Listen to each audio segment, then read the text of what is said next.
Good afternoon. It's time for another Campcraft lesson. I'm John Auten, the RA consultant with Kentucky WMU and Kentucky Royal Ambassadors.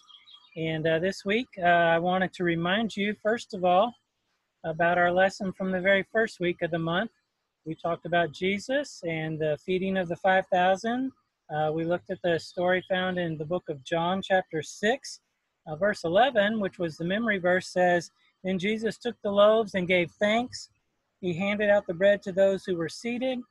He gave them as much as they wanted, and he did the same with the fish."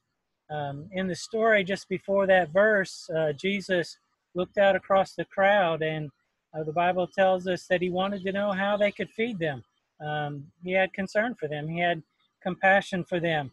And when we talked about that the first week, we made some trail mix, and we talked about the little boy in the story who had the 5 loaves and the 2 fish, and how he had gone out that day prepared for what he was going to do, for having lunch with him wherever he went, and how he was willing to share that lunch with Jesus, and Jesus in turn worked a miracle and fed those 5,000 plus people. And this week, as we think about that, I want us to focus on the compassion side of that. Jesus being concerned for the people, Jesus having compassion for the people because they were hungry. And as I thought about that, I was reminded of a mission story. This mission story is found in our Campcraft manual right here. And as I've told you each week, that can be found at www.kywmu.org/campcraft.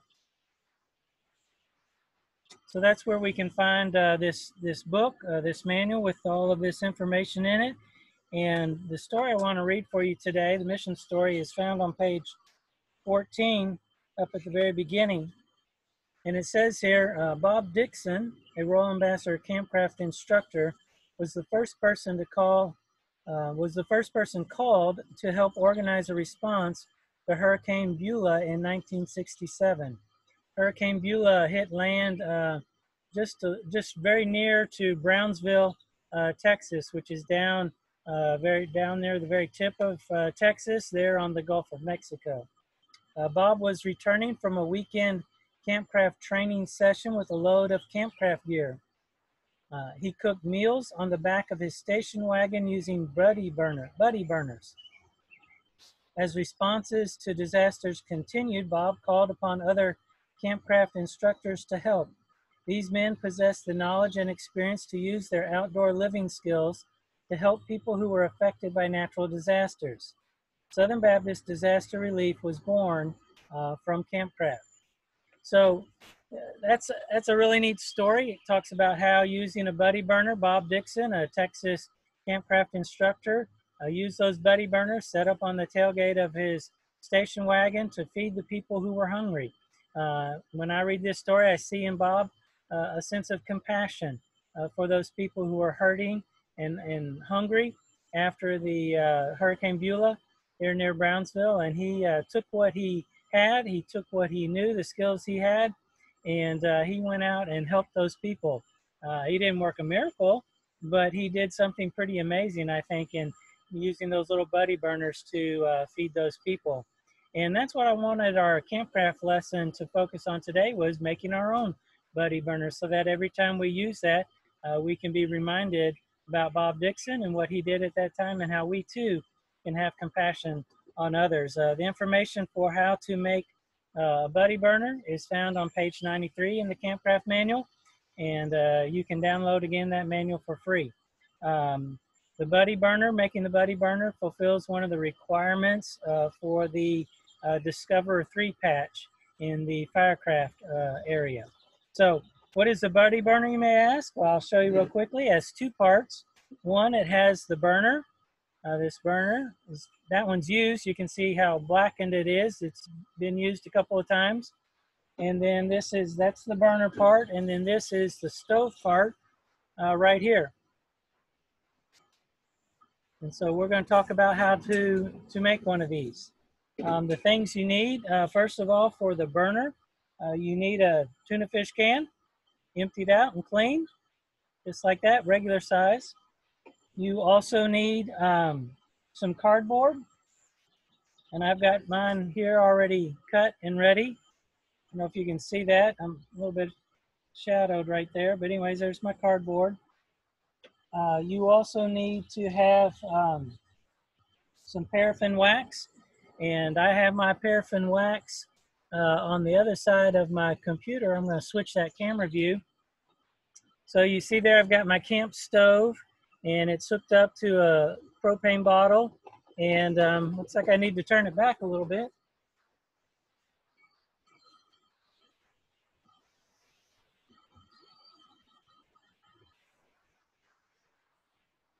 So in that pot, I've got some water, and then I also have a can like you would get vegetables in or fruit in, just a regular size can.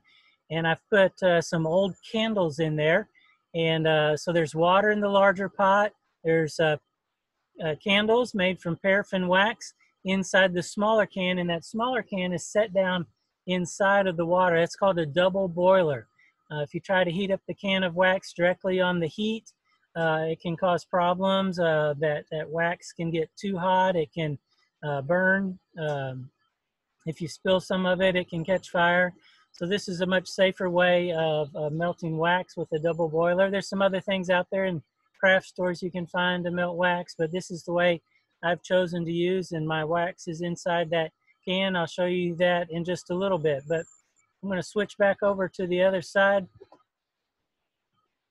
All right, so I've got my tuna fish can, I've got some cardboard, I've got my wax all melted over there in my double boiler. And so what I want to do with the cardboard, a real basic thing you can do is just take a strip of cardboard that fits inside the tuna can from one side to the other, and just make a little star out of it.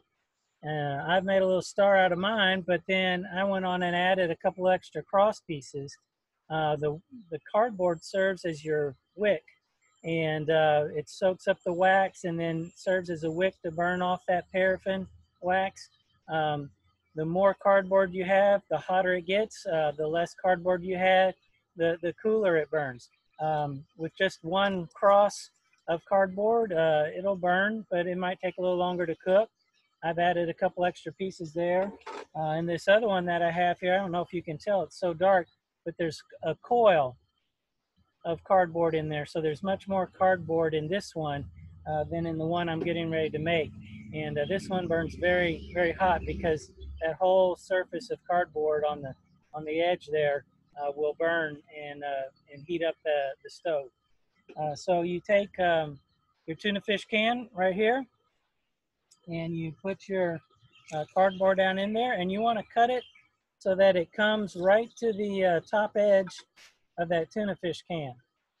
And then when we put wax in here, we're going to fill it up so that it's a little bit below that, maybe like a 1/4 of an inch, 1/8 of an inch would be the smallest amount. Somewhere in between an 1/8 and a 1/4 of an inch. Fill that wax up in there, and the cardboard soaks that up. Now, when you work with hot wax, obviously you want to protect yourself, and also what we're going to do in here in a minute. So you want to have a pair of work gloves to use when you're working with that hot wax, and to protect your hands. So I've got some work gloves here. The other thing I use is a pair of channel lock pliers. This allows me to reach in there and get a hold of that can of hot wax and pour it into the tuna can. So I'm going to do that right now. I'm going to switch my camera back around again. Can't do that with my gloves on. So you can kind of see what I'm doing.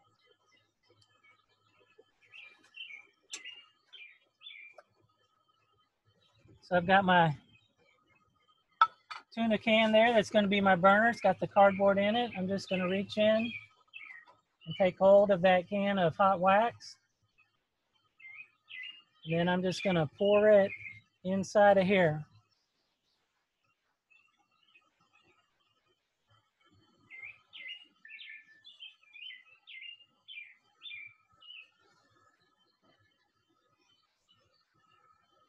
I'm going to stop right there.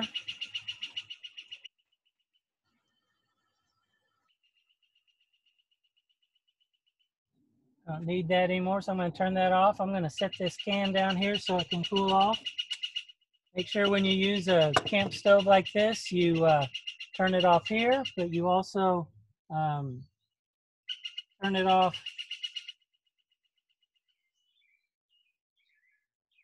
back here at your bottle. Make sure it's turned off here as well, so it's turned off in both places. All right, now I'm going to let that cool right there.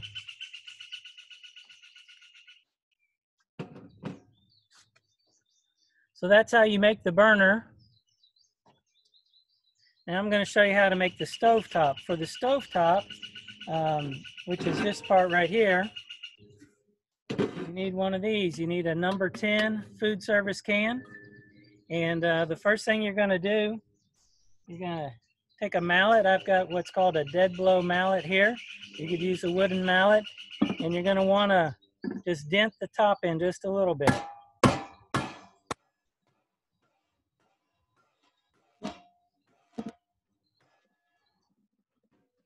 It just gives you a little depression here in the top, so while you're cooking bacon or something, that grease will collect there and not run over too badly.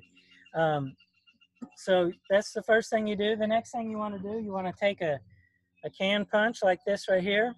They call these a church key, and you can use it to open a bottle with this side or punch into a can with this side.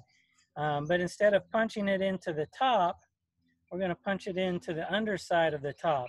And you just want to put 3 or possibly 4 holes on the underside of the top. These are vent holes. You just take the can and you just punch it in like that. And I'm just going to put 3 in for now.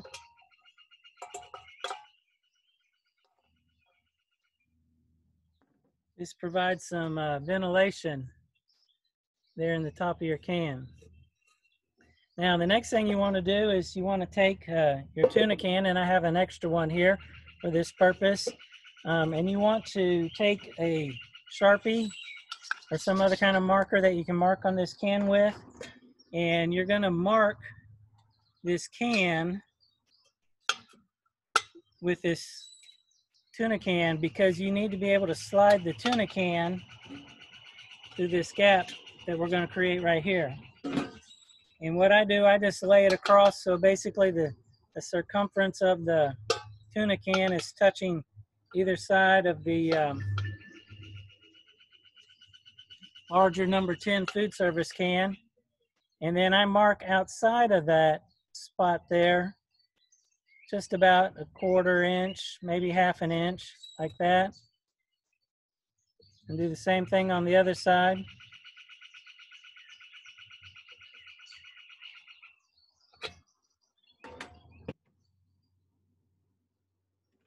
And then I want you to notice on this one, the tuna can is only about that tall, but I've had to cut almost another inch up above it. And that's because when you bend this back, if you cut right at the top of the can, it's not going to work very well. You have to have extra space so you can bend this all the way up out of the way. Then you take a pair of tin snips, metal shears of some type. And RA leaders, if you're doing this with your boys, the initial cut through the thicker edge here, you may need to help them with that in cutting that part, because that's the toughest part to get through. Then you just cut up. I'm going to use my other one kind of as a gauge.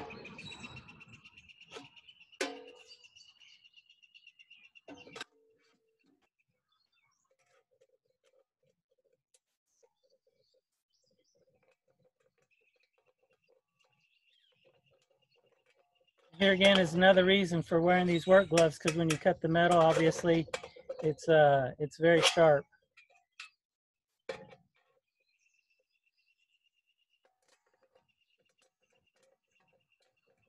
Sometimes it's hard to work with this, so you maybe need to cut both sides and then start the bending up a little bit to give yourself a little room to cut it a little bit higher. I still need to extend my cut just a little bit further up.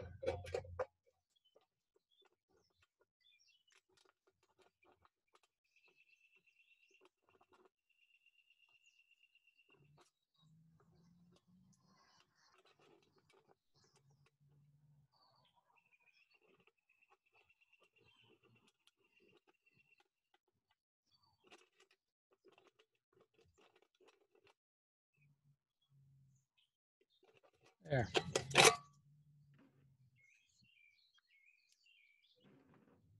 Now you see I've got my two cuts.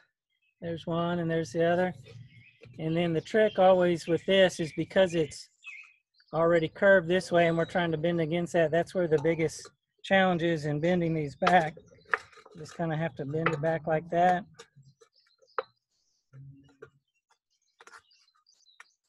And you'll notice once you bend it that these corners stick out, and so you can, if you want, take your channel lock pliers or another pair of pliers and bend those corners back so they're not sticking out.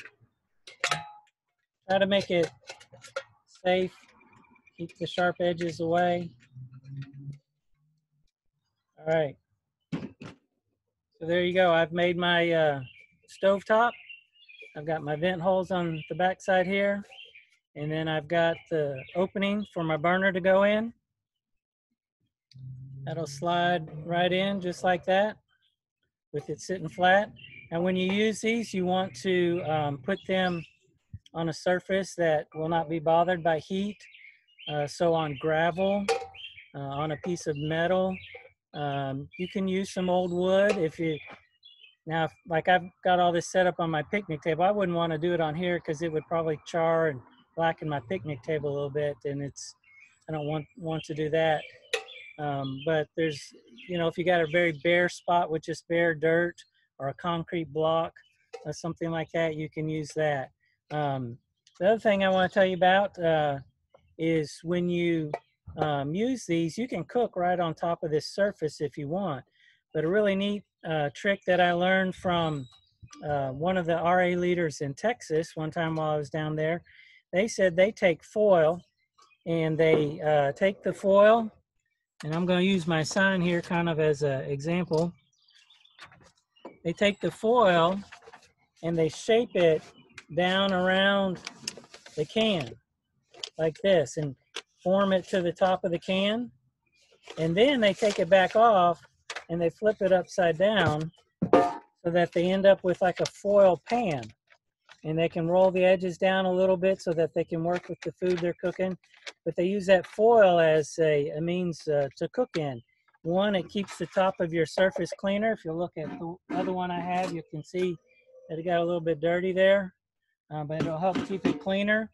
The other thing is when it's time to put it out, you can just, with your gloves on, obviously, pick up this foil out on the edges with the hot grease in it, set it aside to cool, and then once it cools, you can just crumple it up and throw it away. So I'm going to switch my camera again, and I'm going to kind of show you how you would use this in practice.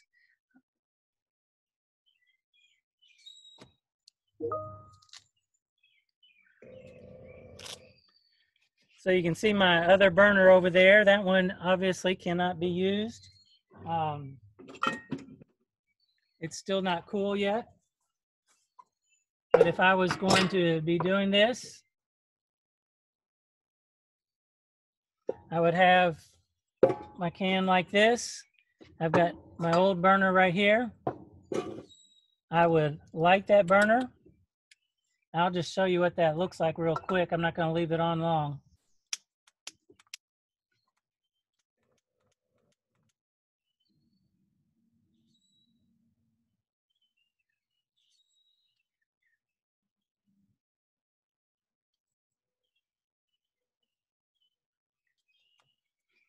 So then you've got your burner going there, and you would simply slide this up underneath there like that.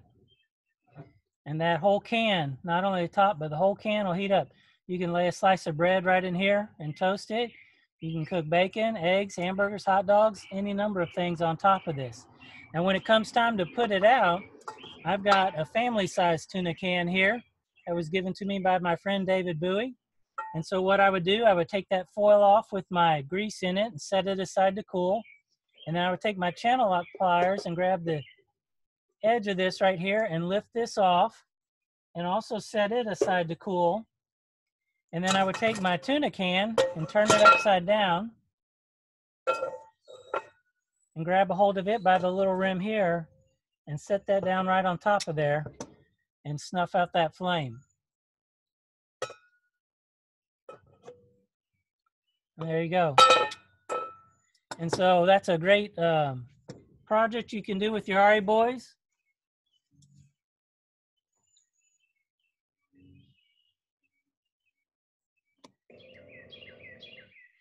And obviously, if you want to do this with your RA boys, you'll want to collect some number 10 cans and some tuna cans. The tuna cans are pretty easy to come by because you can just go and buy tuna fish, and your family have that, or have the boys collect it if they eat tuna fish, and make sure you get an even number of the small ones and the larger ones so you can have the burner as well as the larger one that you snuff the burner out with.